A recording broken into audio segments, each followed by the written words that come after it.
YouTube, and welcome to my channel Anna Bella, and today I'm going to be reviewing His Dark Materials episode 2, which is The Idea of the North.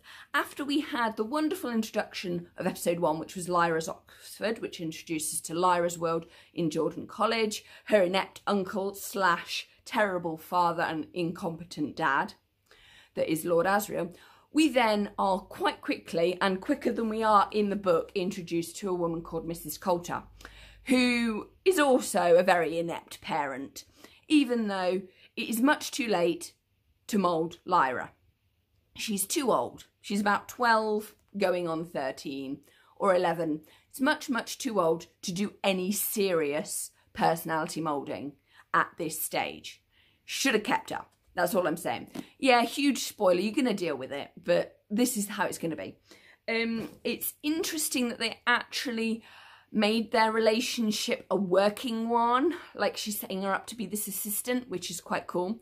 I love the fact that you had those little intimate moments of her in the bath, and I love the fact, notice that women's demons are always boys, and males have female demons, just as a side note. And also notice that her silent and nameless soul, the lovely, the wonderful golden monkey, turns round in the bathing scene. That is really important, hugely so. Whereas Pan, Lyra's one, is running around all over the place, and that is really important with understanding of innocence and various things. Note that fact. How Mrs. Coulter treats that beautiful gold monkey is with absolute disdain, and you can tell. It is an interesting relationship, and it's a cringy relationship, and you can see that both are trying to ineptly connect. And it is also a very sad relationship that Lyra and Mrs. Coulter had, as is her relationship with Lord Asriel, which is going to come, and far more is going to be explained. It is creepy. You've got the gobblers in there. It is a really sick kind of story. The idea that there is this thing out there that's going to gobble children and take them away is really quite terrifying, which is why I've said that these books are really not suited for children under 10. If you've got a resilient 10 or 11-year-old, give them this book.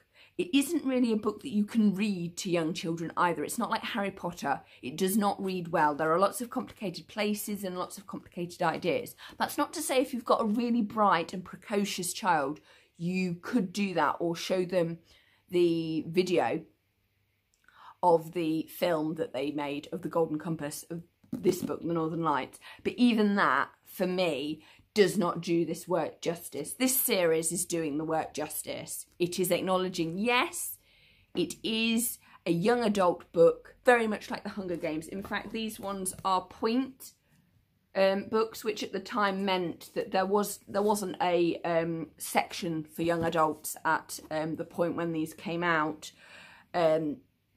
See, look, we've got the original Scholastic cover here. It doesn't even mention the Golden Compass at all. It's just called The Northern Lights. It is an absorbing story. This one is the most sort of child-friendly with the gobblers and things. After this one is done, it does become far more complicated. I'm liking the fact that they're introducing the Magisterium character, played beautifully by that wonderful black man, very tall. And I'm liking, have you noticed that the Magisterium have got their bugs and their lizards and their snakes for their demons? That is also an important point. What I think people forget about organised religion is the control that they used to have over people's lives. And I think that's an important point that Pullman is making. Yes, because we live in such a society that tolerates religious belief, and particularly the belief of the individual, which is highly valued, I think, but it's also worth noting that we don't sort of credit the control that organised religions used to have over people's lives, whereas now believers can come and go and generally live their individual lives with a light reference to religion. It isn't a strict, you must do this, you must do that, there is some choice there. In the past, people's lives were tightly controlled. If you didn't turn up on Sunday, every Sunday, your name was mud. If you did not get hatched, matched and dispatched within the church, you were not classed as respectable. I think people have forgotten that idea of respectability went hand in hand with religious control. And I think Pullman is quite right in making that very clear in his books. Also the interesting idea that people are both male and female at the same time, with the soul being the opposite gender to them. I find that fascinating. Anyway, I really enjoyed the idea of the North. It's interesting that Mrs. Coulter is getting Lyra to learn science, particularly about atoms and electrons and neutrons and things like that. She's not really giving her religious education, even though Mrs. Coulter is so sort of tied very closely to the magisterium. Yes, she's a repressed woman, and we do find out why. Her soul is repressed, doesn't even have a name.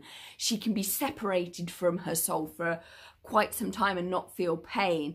It's almost as if she's kind of closed off within her own human body, but also within her own little monkey body. And it's interesting that Mrs. Coulter, sometimes you see it in her mannerisms and how she uses her hands, is very monkey-like. And I think that that's interesting going forward. Please watch my review of episode 3, coming very soon. Remember to like, comment and subscribe. And I'm so sorry it's taking me so long to review, but I did so want to get these reviews done nicely for you. So thank you for your support, and toodles.